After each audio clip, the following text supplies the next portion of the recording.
Hello everybody, my name is Talon. I'm here to kind of give somewhat of an introductory video to the Pelling series that I want to start.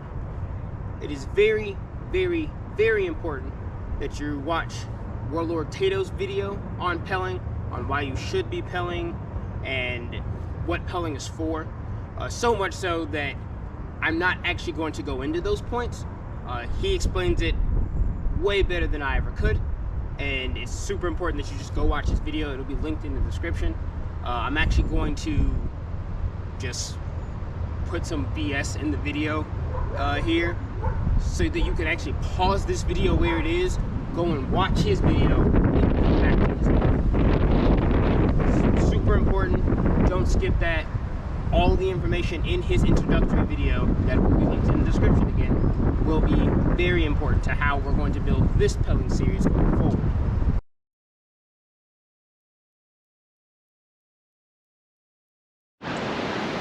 So in this introductory video, I want to go over two main things. The first one being whether you should use a flat sword or an omni sword while you Pell. Ultimately, in my opinion, it doesn't make that much of a difference. The flat versus omni debate is irrelevant. I'm just going to tell you, use whatever you're going to use as your main weapon. So if your main red is a flat, try to Pell with the flat. If your main weapon is an omni, try to Pell with an omni. So that way you're using the tool, you're Pelling with the tool you're going to use in your fights. Simple as that, honestly. And the second thing is going to be our base Pelling stance. So our base Pelling stance isn't going to be the exact same as our fighting stance. This is just so it'll facilitate easier Pelling. If you watch Tato's video like you should have, the whole point of Pelling is to get used to throwing these shots repeatedly. So we're going to throw them from this set position.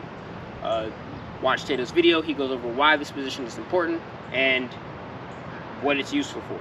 So the position I use while Pelling is I have my body tapered off from the Pell as I would to my opponent, and my hands are kind of in a very strong structural stance here.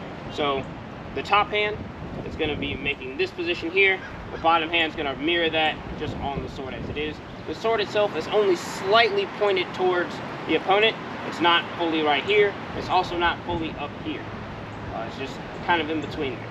The reason I like this guard for Pelling is whenever I come back to guard, this is not a bad guard to come back to. This is a very basic guard.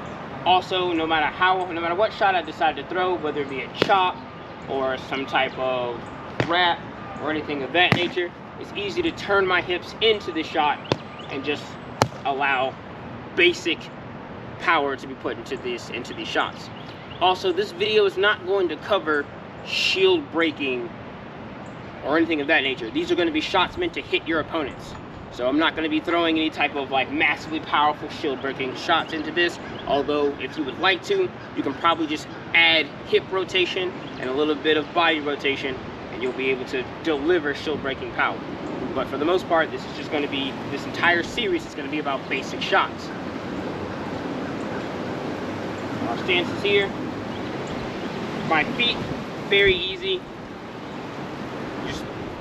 My heels are shoulder width apart. They're spread out fairly wide so I can actually turn my hips into each maneuver. So that's just the introductory video. Remember, it's super important that you go and watch Warlord Tato's video about this type of thing, and we'll continue making content going forward. Thank you.